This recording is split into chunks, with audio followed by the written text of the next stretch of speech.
There are a lot of different potential outcomes from yesterday's ball game, but I think one thing stands clear, and that is Josiah Gray.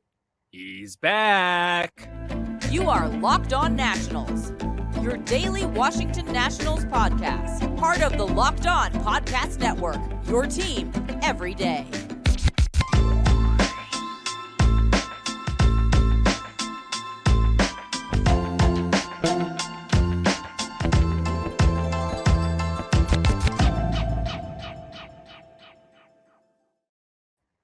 And thank you all for making Locked On Nationals your first listen every single day, as we are free and available wherever you get your podcast. And I'm your host, Ryan Clary. You can catch me over on Twitter at RyanClary11. And while you do that, follow the show page at LO_Nationals. And also make sure to give us a subscribe over on YouTube. Just search up Locked On Nationals there, as I have taken my passion and my fandom for this team into podcast form here with the Locked On Podcast Network. Later on in today's show, we will be previewing Game 2 of the Nationals Orioles series, as we are going up against a former top 10 prospect with Grayson Rodriguez, a very talented pitcher, someone who has actually really caught fire in the second half of this season, similar to a lot of those Orioles starting pitchers, but we'll preview that one a little bit later on. And also, let's start talking about some of these bullpen breakout pieces. I've been waiting a little while to discuss this one, to say the least, just because I wanted to see some of the numbers come back.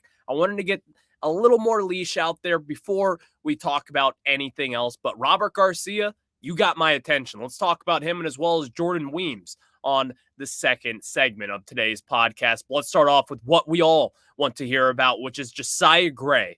After having that awful August, really late July, all the way through August, Josiah Gray was really bad, to say the least. Bad.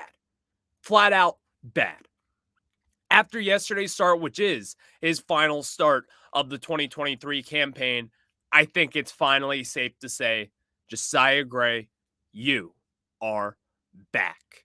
And I say that Josiah Gray is not an ace. I think we all understand that now. Is he a really talented pitcher? Absolutely. But we don't need him to be the number one on this staff. Now, while he was an all-star this year, and he's still a very good pitcher. Let me reiterate that for a third time. He's a very good pitcher, but he's not a number one.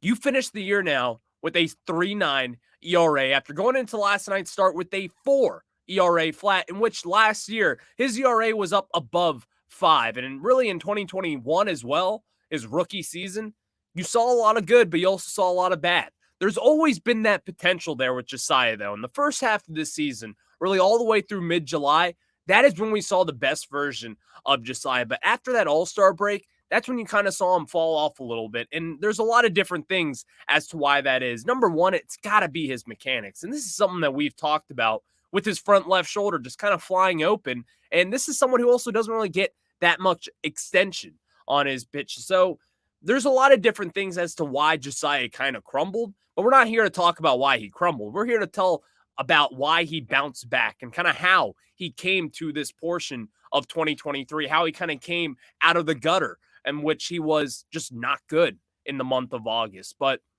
here's the starts. His last 6 starts before his previous last 3, this is what he was going through. And this kind of goes to show you how tough of a time it was for Josiah. In 23 and a third innings pitched in 6 starts, by the way, he gave up 24 hits, 22 earned runs. He walked 21 batters, only struck out 20 in that time frame as well. That time period of which was a big struggle for Josiah, and really throughout one of the biggest struggles of his career, if we're really looking at it by that. But Josiah had the mechanic issues. He could not find the strike zone whatsoever. He just could not. And ever since then, over his last 3 starts, he's made that mechanical kind of correction in the zone. You're seeing him pound the strike zone a lot more. His breaking pitches are breaking once again. He's using different slider variations and all these different things that has kind of just helped him attack the zone and be a better overall starting pitcher. And I think that is kind of what has carried him into having these solid numbers over his last 3 starts. Because let's get into that.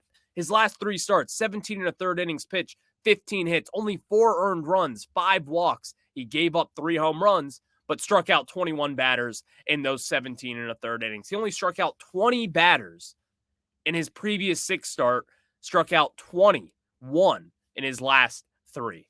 Josiah Gray, we needed this because number one, the whole goal for me in the month of September was I wanted to see Josiah Gray come in and actually just improve, because this isn't someone that you're having the training wheels on still for.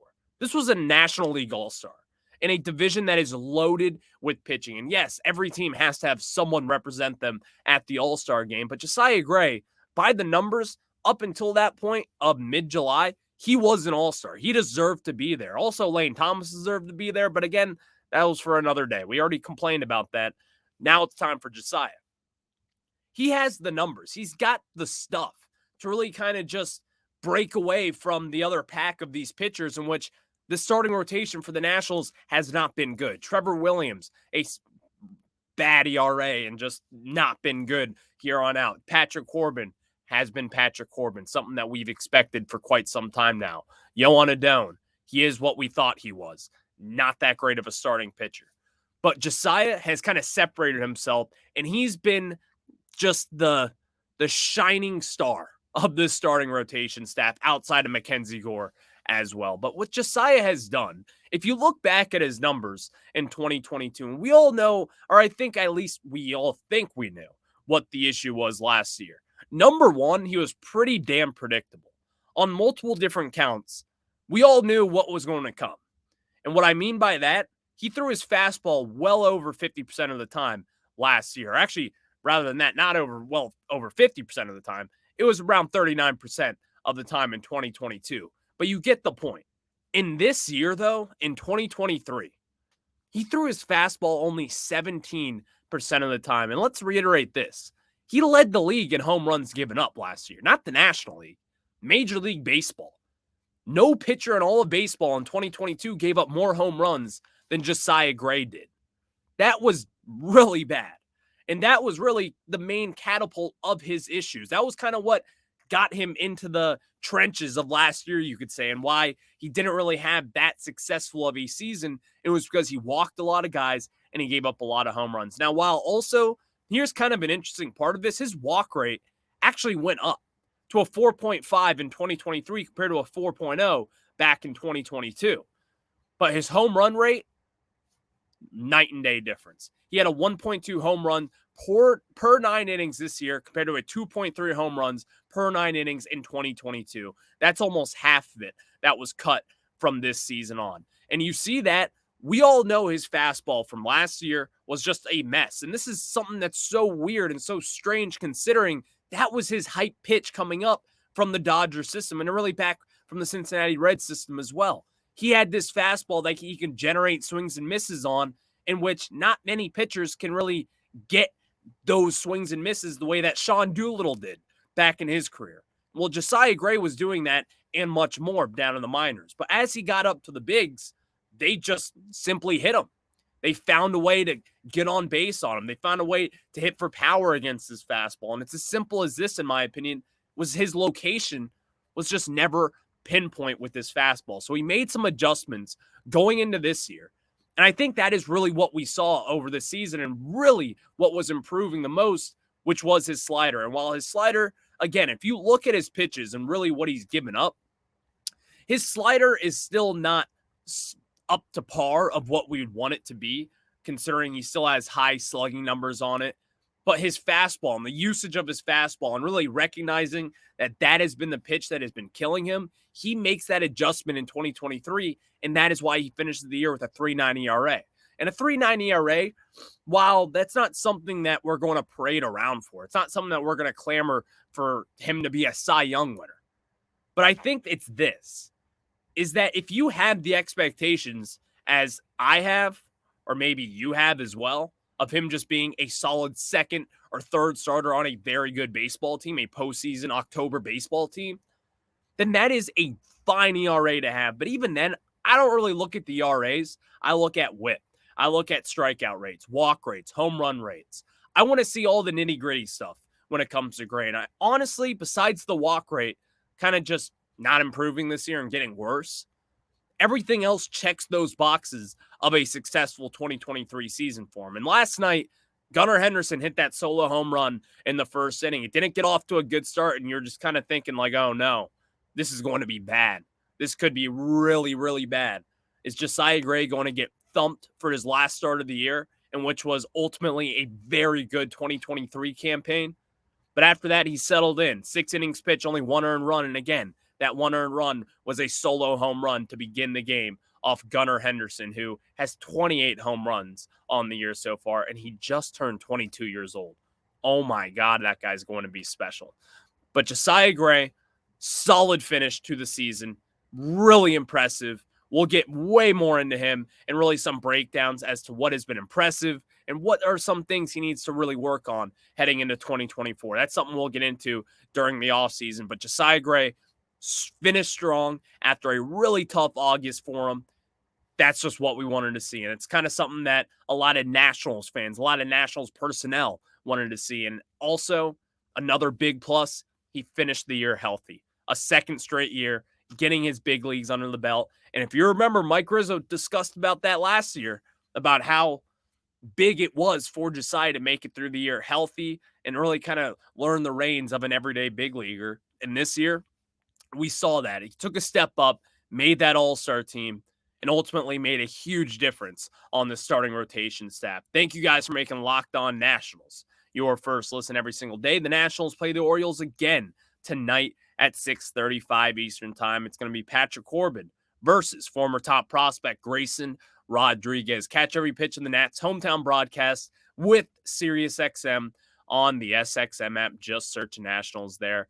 And now, before we get into discussing really kind of big-time bullpen pieces in this national system right now that I'm really kind of starting to get fired up for, to be honest with you. I'll discuss that and really Robert Garcia and Jordan Weems and really kind of what they mean to this Nationals team. But before we do that, let me tell you guys about our friends over at Nutrafol. And guys, here's the thing that you have to know. Men think losing hair is inevitable, but no. Take control of your hair's future with Nutrafol science-backed hair growth supplement for men. Did you know that 80% of men will experience hair thinning in their lifetime? It's normal, but it doesn't have to be your fate. You can get ahead of thinning with Nutrafol. Nutrafol is the #1 dermatologist recommended hair growth supplement, clinically shown to improve your hair growth, visible thickness, and visible scalp coverage. Go to Nutrafol.com/men and take their hair wellness quiz.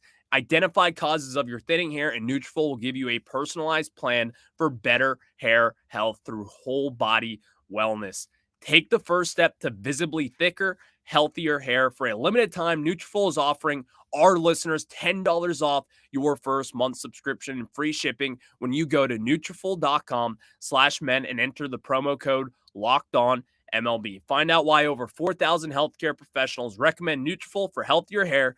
Nutrafol.com/men. That's spelled Nutrafol.com/men and enter promo code LOCKEDONMLB. That's Nutrafol.com/men, promo code LOCKEDONMLB. And now we get back into it as the Nationals. They've had 2 good things out of the bullpen this year. And there's been a lot of multiple different things we could talk about with this bullpen. But as we're on the topic of discussion with the Nationals taking on the Orioles, if you look around the Orioles and their bullpen, a lot of these guys that they have kind of came out of nowhere. Jorge Lopez, someone who was an all-star in 2022, they claimed him off of waivers.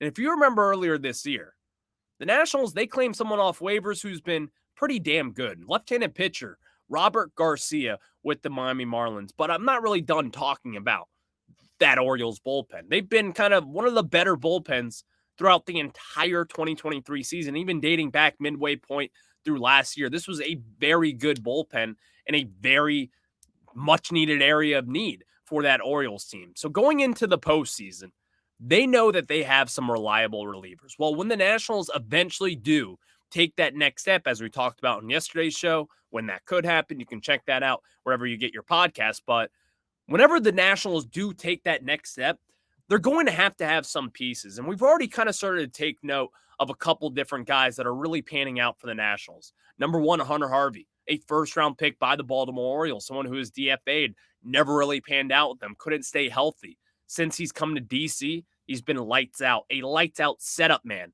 Really, in any situation you put him in, outside of closer, he's been really good, in my opinion. But you're starting to take note of someone named Robert Garcia.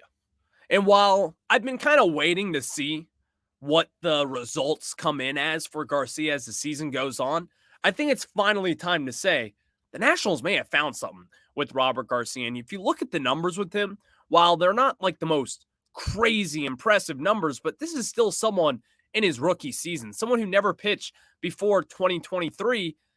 And in so far in 25 appearances, he's got a 3.66 ERA and 32 innings pitched. He's got 33 strikeouts, and he has a 1.19 whip on the 2023 season. And if you look past his numbers now, again, he's not really qualified for any numbers for any official statistical categories and where he'll rank amongst major leaguers.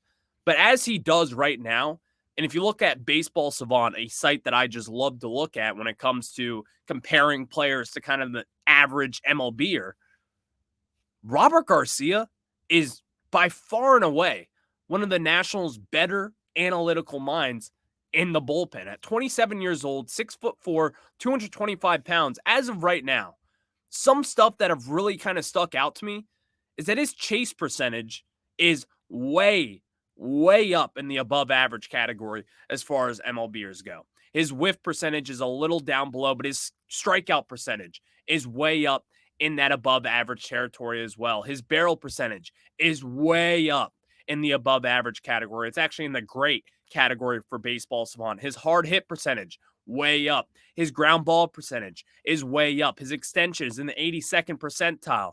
His expected ERA is way up. His expected batting average is a tad above average. There's a lot of different things to like with Robert Garcia, and it's not even just from what he has shown us so far this season. Because as we have said, the Nationals, they're going to need to hit on some of these guys to really just kind of mold their bullpen from down the line, because you need to prepare yourself this second as to why this team really can take that next step, and you're going to need a solid bullpen. The Nationals have some pieces right now that are panning out for them in which we didn't really expect. Robert Garcia is number one on that list, and also Jordan Weems, someone we've talked about so far this season, someone who's been ultimately very impressive, someone who wasn't even a pitcher when he came out of the college ranks. And at 30 years old, he's kind of found his footsteps here in Washington, D.C., and he's certainly earned himself a position on the opening day roster come next spring. But looking at what he has done also, he is a qualified pitcher. And again, in 49 appearances this year, he's got a 3.2 ERA. He's got 58 strikeouts and 53 1/3 innings pitched. And again, a very low whip, which is around a 1.13, which was improved from his 1.18 just last year. Jordan Weems has done a lot of different things very well for this Nationals team. Number one, his pitching run value is in the 74th percentile as far as anyone goes in Major League Baseball. And this is a qualified pitcher right now as far as MLB stats go. Jordan Weems has these different kind of combination of pitches that are just really interesting because, number one, you look at his fastball, something that he throws 48% of his time, and his slider that he throws 43% of the time. Those are two really, really good pitches as far as I'm concerned, something that he has really worked on throughout his career. Now, let's not get carried away here. This is not the next Jacob deGrom forming here in Washington, D.C. He is a bullpen guy. This is someone that you want coming in the 6th and the 7th inning and hopefully to clean up duty there and just do a good job at it. Jordan Weems, though, I don't know if this is real. I don't know if this is going to be something that can carry over, but you can't help but recognize that this guy has kind of broken out in 2023. And while you can look around the bullpen this year for the Nationals has ultimately not been very good. It just hasn't. The numbers are not there. The Nationals have had a lot of blow-ups in different situations. Kyle Finnegan over the last month has not been good. He has not been good when it comes to save opportunities anymore. Jose Ferrer has gotten rocked around here every now and then. You have a lot of different things that have happened. In the first month, April, back in 2023, back this year, that was a terrible bullpen. a really bad bullpen in which, if you remember, if you were there for that Tampa Bay Rays game when the Nationals blew what seemed like a 6-0 lead late on in the game, that kind of goes to show you how bad that bullpen was early on in that season. But ever since then, they've kind of caught lightning in a bottle here. And I also think it's a lot to do with kind of these young guys who have come in and have been really good. Hunter Harvey, Kyle Finnegan has stepped up. Robert Garcia, you claim him off waivers, and all he's done is pitch really well for you. Jordan Weems pitched very well so far in 2023. And I think Jose Ferrer as well, a young 22, 23-year-old kind of guy who has pitched very well for this staff down the line. The moral of this story is that this bullpen is starting to take shape. And you really kind of need this momentum heading into 2024 because you may or may not be competing for a postseason spot in 2024. And the reason some people may say, well, what does that even matter for? You should be competing for a postseason spot every single year. Heading into this year, we knew this was not a postseason team. But the fact that we can even ask the question, that you can actually put some pieces together and say, this could be a postseason team in 2024. It's definitely a possibility. By the way, this team has improved just from last year entering this year. Maybe they spend in free agency. Maybe they make a few moves on the trade market. You never really know what could happen with this team. But looking more into it, having a solid bullpen is going to help your team a lot more than what you may think right now. Because hopefully, speaking something into existence here, you probably won't have Patrick Corbin or Trevor Williams in 2024. I'm hoping something happens with that. Who knows? That's probably not going to happen. But it's a hope. You can at least think that that is something that could happen down the line with this Nationals team. Maybe they do find a replacement for either one of those guys, but we know this. We've been to the mountaintop. We've climbed to the mountaintop of baseball. You've won a World Series. You ain't winning the World Series and you ain't going anywhere in the postseason without a bullpen. It's as simple as that. So with this Nationals team kind of collecting these arms and getting them up to the shape that you want them in, it's going to be a big deal for me, and I'm going to talk about it. And I think a lot of people are going to start recognizing that this bullpen in 2024 may not be all that bad. May not be, and that is kind of an exciting thought. The Nationals, they play the Orioles tonight, which you can always catch on SiriusXM and the SXM app. Just search Nationals there. And, of course, that first pitch tonight is set for 6:35 because Baltimore, they think they're special with these early start times, which, by the way, I kind of like. I kind of like the early start times. What I don't like, the later start times like they do in Atlanta, which is what, 7:20 first pitch? Come on. The traffic is not that special in Atlanta. We live in D.C. We get there at 7:05 every single night. Is the traffic bad? Yes, it's bad, but it should not be starting any later because of that said traffic.